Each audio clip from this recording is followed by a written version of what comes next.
JNU में ब्राह्मण समाज के ऊपर हो रहे अभद्र टिप्पणी के बाद अब भोजपुरी इंडस्ट्री में भी ब्राह्मण समाज के लोगों को लगातार गाली गलौज किया जा रहा है और उन्हें टारगेट किया जा रहा है। पहले आप यह दोनों वीडियो देखें, उसके बाद आगे हम बात करते हैं।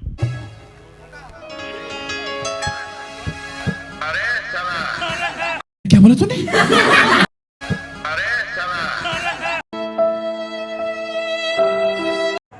मगहिया जवान समर जी और गौतम जी कोठा पुत्र। हाँ, यही नहीं, अभी और सुनिए। कोठा पुत्र का पहली वीडियो में आपने देखा कि सबके सामने स्टेज पर किसी ने वीडियो कॉल किया और एक व्यक्ति को साला बोलकर संबोधित किया। वीडियो कॉल पर जो व्यक्ति साला बोल रहा था उसका नाम पवन सिंह है, जो भोजपुरी के पावर स्टार के नाम से जाने जाते हैं। और जिन्हें साला कहा गया वह भी भोजपुरी इंडस्ट्री के सुपरस्टार गायक अरविंद अकेला कल्लू जी हैं, जो कि एक ब्राह्मण समाज से ताल्लुक़ रखते हैं।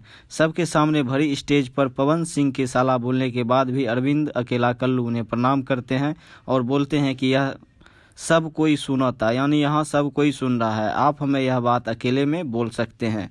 यही अरविंद अकेला कल्लू है जो ब्राह्मण समाज से आते हैं और पवन सिंह को अपना गुरु मानते हैं, लेकिन आज उनके गुरुजी ने उनसे एक अलग ही रिश्ता जोड़ लिया। अब हम बात करेंगे दूसरी वीडियो के बारे में। दूसरी वीडियो में दो आदमी जो कोठा पुत्र बोलते हुए नजर आ रहे हैं और भोजपुरी इंडस्ट्री के अश्लीलता का विरोध करने वाले ठेकेदार हैं। इनका नाम है गौतम सिंह और समर प्रताप सिंह, जो भोजपुरी के राइटर अखिलेश कश्यप को कोठा पुत्र से संबोधित कर रहे हैं, जबकि अखिलेश कश्यप जी के द्वारा उनके नाम को गौतम जी और समर जी इस तरह से संबोधित करते हुए नजर आ रहे हैं।